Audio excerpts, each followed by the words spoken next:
species that I gotta be alive. I'm a wild one. Oh yeah, I'm a wild one.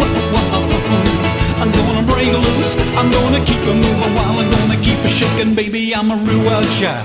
I meet all the guys, I'm gonna meet all the chicks, shiver and shake it till I get my kicks, cause I'm a wild one. Whoa, yeah, I'm a wild one. I'm gonna break loose, I'm gonna keep it moving while I'm gonna keep it shaking, baby, I'm a real wild child. Get me a chick that's all on my own, shake it till the meter comes off of the bone, cause I'm a wild one. Oh yeah, I'm a wild one. I'm gonna break loose, I'm gonna keep it moving while I'm gonna keep it shaking, baby, I'm a real wild child. Keep it shaking, baby, I'm a real wild child. Keep it shaking, baby, I'm a real wild child. Keep it shaking, baby, I'm a wild one. Oh yeah, I'm a wild one. I'm gonna break loose, I'm gonna keep it shaking, baby, gonna keep it shaking, baby, I'm a real wild child.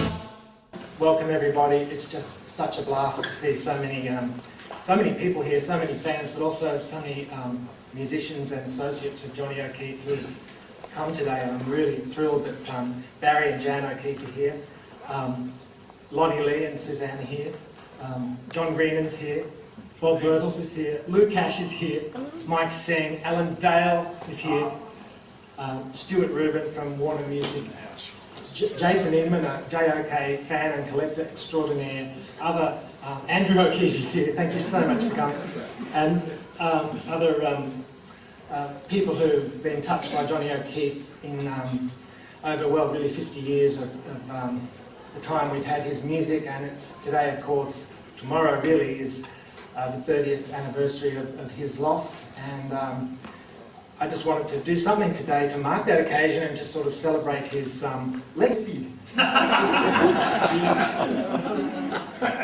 All right.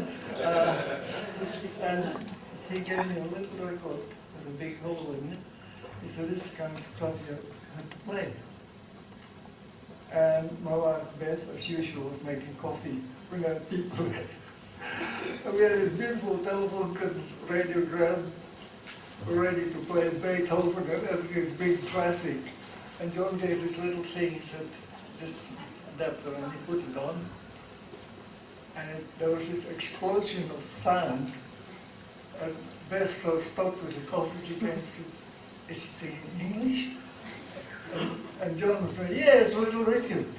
Yeah. So I just know. And then came the big thing, broke around the clock. Bill Haley. He said, dig this. Keith Williams. Right, he kept translating. Dig this. Listen to this. And this is just jazz, but very unsubtle. And then Freddie Beecher, met him later. Fred Beecher's guitar solo. Dig this! Yeah, I dig. I'm listening. Do you dig? And Keith said, do you like it? I'll dig this computer here. Like, listen. Yeah. And the guitar solo came on. I have a beautiful English Stratton guitar on the Little Richard program. Yeah. You can see that. And there were white things on the F-holes. People didn't know that that guitar had about 18 nappies of Jonathan in there because John wanted an acoustic sound. So there were no solo guitars and we definitely couldn't afford any. So we kept putting Jonathan's nappies in there and bought new. The guitar weighed about a ton, but that, in the early stadium shows I was playing there. So the guitar solo of Freddie Beecher came, and I said, do you get paid for playing that? And he said, yeah. You dig? And Keith said, do you like it? I said, yeah, I dig. Yeah. And picked up this beautiful English Stratton, and I don't play with a pick. I do the classics here. So John put the record on. Here it comes, dig. He said, listen. I said, okay, I'll have to dig. And Franny's solo came on. And said, paid for playing that? I said, yeah. I said, okay, play it again. He played it, and I just forbade him note for note what he was at, because it's easy. You've got triplets, semiquavers, quavers, in one hand. I said, ah, cool. He said, good. Cool. But cool is jazz. And, I mean, saxophone player's cool. Miles is cool. And I have to have the same birthday as Miles. But, okay, cool, yeah. I'll play it. All right. He gave me a stack of records. See you in Balmain. And that. Balmain Working Man's Institute the following Saturday. No rehearsal. And you were with the band for the next. I turned up. Yeah. Grey tuxedo, cummerbund, black tie. And there was this band, people there. Okay. Put the guitar down. And this Yankee guy came to wear this. And he gave me a red tuxedo with black lapels and this thing that looked like a string. And I said, what do you play? He said, oh, a theme song with Miles Blues by Five. The Five of Us. I said, it's a Miles Davis song. I said, yeah, just play it loud. And that hits the drummer, and suddenly there it was, bang, this sound explosion behind me. And John said, turn it up! Turn it up! And then I looked at the drummer and said, oh, there's nothing subtle about this. Jazz gone bad. So I played, and people started dancing. And I thought, oh, what are you going to do now? And don't come close to me because I'll kick it. But apparently they were listening to blues. And I was just following this Charlie Christian and everything was coming out of that guitar. And John said, great. I said, what's the next song? And Dave just said, D flat. All the keys were in flat. D flat. I didn't know what the song was. Probably Catfish was there, very unsubtle, and John started singing, and it was, everything was harmonically played by blues. It was cool. That was fantastic. Thank you, Lou. Lou Cash, thank you. You said I could speak for an hour. So I understand the song came into existence after a gig in Newtown. What happened at this gig? Well, firstly, I want to thank you for inviting us today. 30 years since Johnny went, and 50 years since this song was written. Before we started that, there's the latest version of it, as you just showed. Whoops. And there is the original, which is a little bit warmer. Okay. So that was done in 1958. The song has done very well. It's been a lifesaver for me. The big one was Pretty Woman. And when they put that song in Pretty Woman, I rang Dave, he was in Detroit, and I said, in Dallas, I said, you know that 12-bar blues we wrote? He said, yeah. And I said, well, is there a movie called Pretty Woman in town? He said, yeah, in Dallas. And I said, you better go and see it because the song's in it. It's right under the credits. And so that was the beginning. But the first one to record it was our friend Iggy Pop. And he did it in the late 80s, and he's just done it again. He's done another version 20 years later. And it's pretty wild, I tell you what. They've also done a version of a new version of our recording. They've redigitalised it, and it's fantastic. You can hear the saxes. So to answer your question, I came in, just a little thing I want to sort of bring in. Alan Dale was around, but I was with a band called Ricky Miller and the Brothers. And Ricky Miller and the Brothers, and I've got a photo here if anyone doubts that, we did dances at Balmain, and then we went on a tour with Les Brambury. We were jazzers, and we patented ourselves, as it were, on the Freddie Bell and the Bellboys. So we had the steps and all that stuff. And we did pretty well. And at the end of the tour, Les Brambury said we're going to do a show at the Sydney Stadium. But there's this guy called Johnny O'Keefe who's going to be the top, the head billing. You guys are going to be second. So, okay. So we did the big show, and it was the first all-Australian rock and roll show. It's the first time I really met John, briefly. And in those days, I used to do a thing called Johnny's Rock. And I'd take my shirt off and my jacket and my shoes and lay on the floor and play high notes. I used to bring the house down. Anyway, I did this that time. And of course, Dave Owens I'd known, he was a great jazz player. He came from Detroit and he played like Dexter Gordon. We hadn't heard sax players, jazz players like that before. And I befriended David, and he was, and as Pete had said, he was his band which Johnny joined. So David and I were friends, and then our band was about to disintegrate, Ricky Miller and the Brothers. And I remember when Tony Herman, who was my friend, a trumpet player, who rang me one day, we were both newly married, and Paul, and he said, "Do you want to make some money?" And I said, "Yeah." He said, "There's a catch, it's playing rock and roll." I said, "What?" So I went along with him, and we did do fairly well. Ended up, Johnny got this deal to go on the road with Little Richard, and I'd heard about it.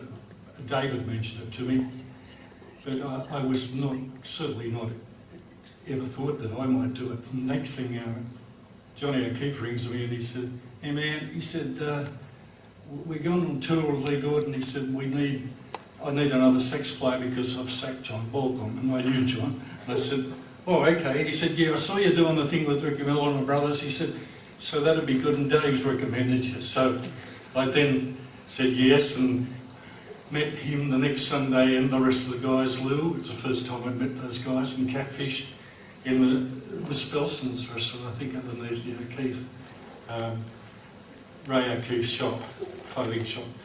So Dave was a big influence on me, and I'm just as a preamble, sorry if it's going to be too long, but Dave was one of the most important parts of this whole thing, and he, with his American, as you said, Peter, American background, he knew black music very well, he knew jazz. He worked with his own group in Detroit, and they were a group like the Hi-Lo's, or if those who know the Hi-Lo's, and they were a jazz singing group, but they played instruments. And Dave had that background. Came to Australia when he met the Australian Jazz Quintet with Errol Buttle and co. They came over to hear him play in Detroit. He got interested in Australia, arrived here, did very well. But then he got sort of ousted by the local constabulary. The people that were in the ABC and that saw him as a threat. And so Dave had difficulty getting a lot of jazz work at that point in time. That's why he formed this group, and John came into it. Dave and I with Lou, we used to listen to a lot of jazz, and this was before Bob came into the band. And I'd go back to his place after we did a gig, and because his mother had died in '57, he went to America to the funeral and brought home a stack of albums, LPs, Miles Davis, John Coltrane, and stuff we'd never heard here in Australia. And so used to get together after the gigs to cleanse our souls from playing rock and roll and listen to Miles Davis. So we did this gig one night at Newtowns, where the hub is there, the hub theatre's on one side, and there was a hall, the MUIOOF hall, Manchester United Insurance, whatever it was. There were two halls, one on the top and one on the bottom. There was a Greek or Italian wedding reception going on downstairs, and we had our rock dance. Too long? No, well, yeah, why not? Okay. We had our rock dance, and there we were playing away, and all of a sudden the place emptied out. We looked at each other and we went to the balcony and overlooked into Newtown Square there, and there was the biggest brawl we'd ever seen, and it was Australia's first rock and roll brawl, I think. And Dave and I looked at each other, so that was the end of it. We went home and we were listening to Miles, and that's how we just put the words together, these wild kids. David, he had a real sardonic humour, and he was saying, "What are we doing here with these kids? You know, we're creating these monsters, these kids, and this music's going to be the death of them and all that stuff." And that, the words came out of that, real wild child, I'm out of school and all that stuff. And so we didn't think much of it, and then Dave said, look, we'll show it to Johnny, you never know, we might be able to record it or something. So about a week or so later, at festival, we had got the words, Dave's got the words we've written down. Hey John, would you like to try this? And he said, oh, how's it going? I said, well, 12-bar blues, let's do it like that. And it's just on the melody, da da da da da da da da. So that there was no sitting down writing a great melody. But John, hearing the lyrics, they just fitted him. He said, I love this, let's do it, let's record it now. So Dave and I, we all worked out a riff, and again, it was done on the spot, just like that. And that song is still producing royalties 50 years later. So I wish Dave and John were still here. Johnny didn't see any of its success. The song is a part outside of the thing that we did. It's had its own life, and I thank God for that, because I've been through some very tough times, and the song's always been there when I've needed to have some support or some money, and they keep recording it and keep putting it in movies. So Real Wild Child, as it was called, because of the movie Wild One with Marlon Brando. That's the story of the writing of. Please thank Johnny Green. I don't mean old, but just haven't seen you all for such a long time. It's just so wonderful that you all are here and still sprouting the wonderful news about the guy who we can all blame for giving us a career in Australia. This is the guy that you either liked or you didn't like. There was no grey with Jock. A lot of people didn't like him, and a lot of people still don't like him from that era. It's hard for me to get my head around that, because he and I had just so much in common. The thing we didn't have in common was the fact that he had so much bravado and so much wonderful charisma. I didn't have that. I was a real shy country boy. But at the same time, what we did have in common was, I guess, the thing that motivated us, and that was we had focus, and we were both pretty much perfectionists. And that was one of the things that I think a lot of people didn't like about Jock, is that he knew exactly what he wanted, whether it was right, wrong, doesn't matter. He knew that he wanted that, and he was going to get that, which God knows whether one did like him or not from those era. Thank God he was like that, because that's how we end up getting TV shows, and how we end up getting people like Lee Gordon taking notice of Australian talent. Okay, I first, I won't be long here, but I first heard of Johnny O'Keefe because we were both Johnny Ray fans. We both loved his songs and would sing his songs. And I know in May 1956 I did an amateur hour on 2UW, and I wanted to sing. You turned up there and you were given 3 songs to present to the piano player, a guy called Frank Scott. And they would listen to you singing the songs, and they'd say, okay, you do that one. Anyway, I turned up with my 3 songs, and one was Just Walking in the Rain, Johnny Ray, and the other one was Nat King Cole's Autumn Leaves, and the third one was a song by a guy who no one had heard of before, a guy with a really, really strange name called Elvis. And the song was called Heartbreak Hotel, which had just been released. Anyway, I definitely wanted to do Johnny Ray. And anyway, I got there and I said, no, you can't do Johnny Ray because a guy did it just recently, and we don't want too much of the same stuff. So I said, okay, so I did the Johnny, Nat King Cole. I said, no, too slow, do this other thing with this guy with a weird name. So I sang Heartbreak Hotel and came second, but that started my whole career going. But at the end of the show, he said, Alan too, he said, I'd like to send a cheerio to the guy talking about Laurie Ricks. That was my name. Well, it still is my name, I guess, but that was my real name then. That was on here previously. He wanted to do a Johnny Ray song, but we didn't allow him to, because just a couple of weeks ago, another guy did, and he's doing we'd like to send a cheerio to him because he's doing a big concert down in Wollongong tonight, and his name is Johnny O'Keefe. Now, that's the first time I've heard this guy's name. 6 months later, I'm entering a contest to become, to find Australia's Elvis Presley. They were trying to promote this movie called Love Me Tender, which was Elvis's first movie, and once again, no one knew who this guy was, so they thought they'd try and get as much PR as they could. So I entered into this contest, and I happened to win it. And part of the prize was the next week I would be a guest performer on this rock and roll show at the Trocadero.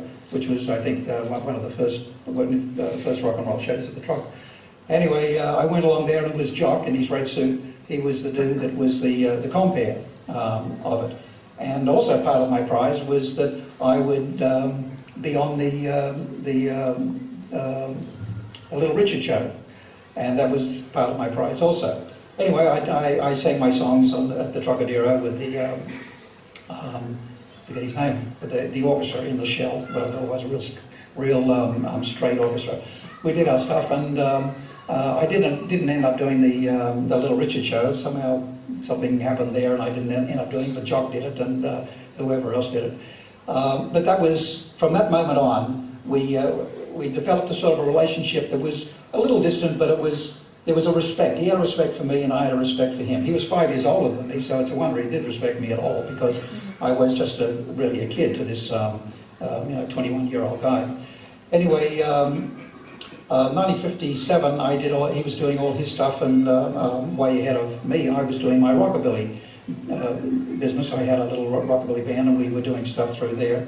And then, unfortunately, in late 57, I had an accident and was taken back to my property, so my father's sheep property. So I was out of business the whole of 1958, and that was the year that everything started here, so music-wise, and I just wasn't here. But 59, I came back, and I got with Jock, and 6 o'clock, got into 6 o'clock rock and all that sort of stuff. Now, during that time, I was approached by a guy called Alan Heffernan, and he said to me, he said, "Lonnie, would you like to record?" And I said, "Absolutely, we'd love to record." He said, "Okay, well, get your band together and record 4 songs. We'll put out a little EP for you, a little album." So I recorded the songs. I had my band, the Lee Men, and we recorded these songs, and we put out this album. This was in early October 59. So we put out this little album called This Is Lonnie Lee. And they told me it did very, very well. So he came to, Alan Heffernan came to me again, and he said, "Lee has said, would you want to do a single?"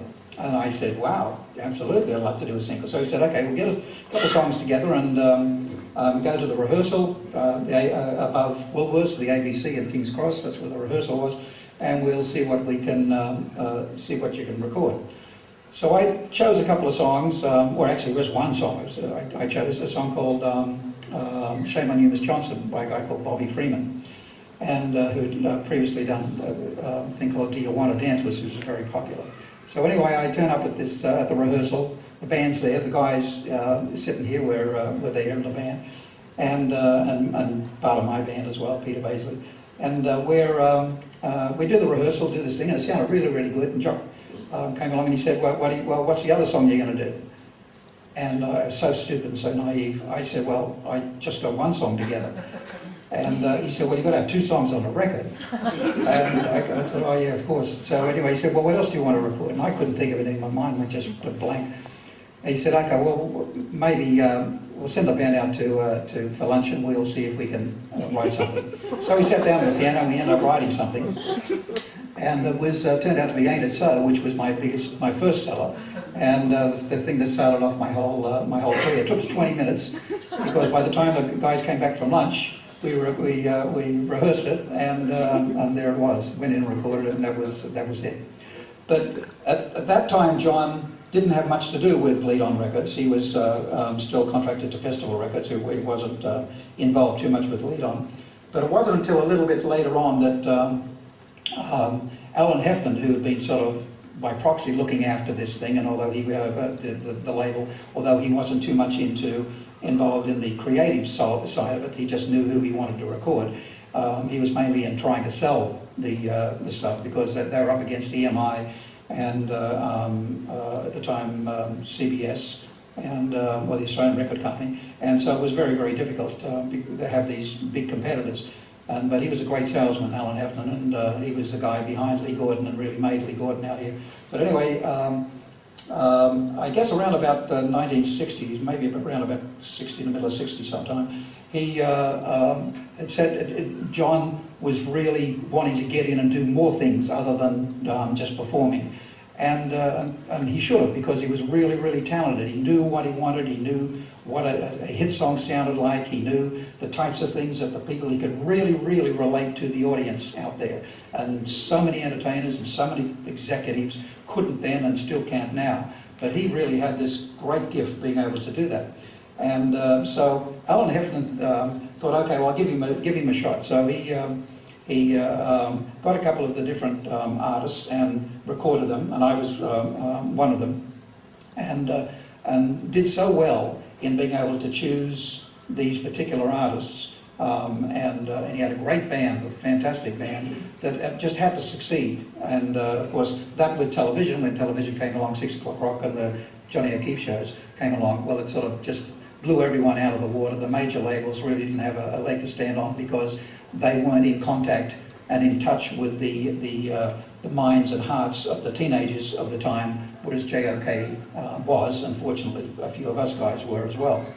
But there was a little bit of a conflict with Festival Records and Lead On Records because Lead On was owned by Lee Gordon, and just as it was getting off its feet and starting to make money, because it was a liability, financial liability at first, that's when Lee Gordon himself was starting to go down. He was getting a little bit too much into the drugs, and he was surrounded himself with just people that just ripped him off blindly. He was just a little naive in that point of view. He believed everybody anyway, or a lot of people, and they just totally ripped him off. But so Lead On was going down, and Lee Gordon was going, or actually Lead On was going up, Lee Gordon was going down. So he said to Johnny O'Keefe had been pestering him, let me have something to do with it. And so he got more and more and more involved into the administration side of things as well. And then Festival came up and said, okay, if you need money, we'll buy the thing from you, because they saw the talent that was on the label. So they paid Lee a terribly small amount of money. And it's like the story with Elvis and Sun Records. But anyway, it went on and on and on and on and on for years. John kept his involvement for a number of years with Lead On, and was one of the major forces of why it was so successful, because of his ability to be able to communicate. On the side of television, it was the 6 O'Clock Rock thing actually started because the ABC here in '59 were looking, in fact 58, were looking for, they could see that a show in the BBC in England called 605 Special was very, very popular with this sort of the jazz elite, plus as well this new emerging rock and roll scene that was happening in Europe. And so they thought out here, okay, well maybe we could work something out here and do something similar. So they messed around, they came up with the idea, okay, we'll make it a 6 o'clock instead of 6:05, so they called it 6 O'Clock Rock. And it launched in February '59. Now the first compere was a girl called Ricky Merriman, who was an American out here. She was very, very accomplished, and she was okay, but she just didn't seem to fit into this show, so they happened to get the newsreader on ABC, a girl called Tanya Halesworth. And she then became the compere for about 4 months. All this time, Jock's interest in 6 O'Clock Rock was very, very limited, because the whole idea of 6 O'Clock Rock was half of it was going to be jazz, or in fact more of it originally was going to be jazz, like 80%, and then 20% was going to be this new rock and roll thing. So it was hopefully going to satisfy the whole population. Anyway, from show number 1, the jazz side of it, even though they had tremendous bands and all the great, like Gus Mercian and all the great jazz, John Burroughs and whatever else on there, it was the young teenage element that were watching that they weren't interested in that stuff. They only wanted the rock and roll. So the jazz part of it went down and down and down in popularity, and the rock and roll got more and more. And that was reflected in the mail and all that stuff that the ABC were getting. And Jock kept on pushing them, once again, thankfully. And eventually he said, could I be compere? You know, these people don't know what they're talking about. Tanya Halesworth doesn't know what she's talking about. This is my scene, you know. So they said, okay, we'll give you a go. We'll give you a couple of shots at it. He did it, and of course the phones, not that much phones there, but the mail that came in was just absolutely extraordinary. And so they decided to keep him on. So that was his foot in the door. Once he got his foot in the door doing that, Then he decided, or he asked then the producers, Peter Page, whether or not he could have more input into deciding what the artists were going to sing, because once again he thought he had an idea of what the audiences were going to listen to. So some of the artists would come up and say, I want to sing, this song, and he'd say, no, that's ridiculous. Who out there knows the song? Why don't you sing this because it'll suit your voice? Everybody knows it, and you'll be a hit. And that's what happened. And so he chose these different artists to perform on it, and also chose many of the songs that the artists did. It was because of J.O.K. and the rawness that he had that hit the hearts of the people watching around Australia.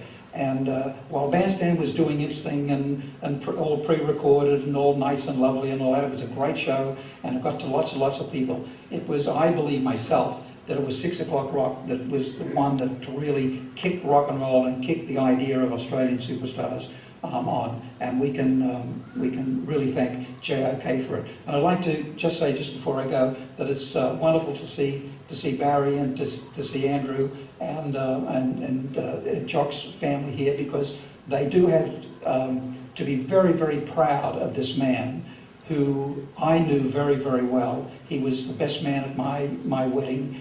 We were very had a 5-year age gap. We were very different in lots and lots of ways, but as I said before, we had this core thing together, and he really did respect me. We'd have very deep conversations about different things. He respected me, and I had incredible respect for him. The loss, I was overseas, I lived overseas for many years in America, and I was over there when I heard about his passing, and it was very sad for me. It still is in a way today, because I would hate to think, I would like to think that if he had maintained the status that he had, and if not live, but in the administrative side of show business, we would have had a much more stable show business, and a business that was at times wasn't tilted one way or another, because this man knew exactly the direction he was going in. Anyway, thank you for the time that I've given you. I hope I haven't bored you too much, and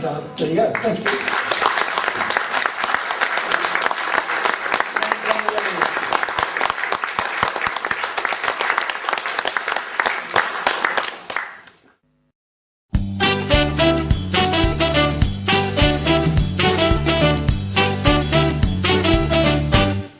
She's so tough.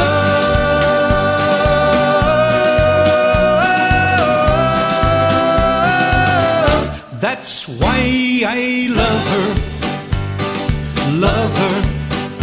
Well, I saw a pretty little girl in walk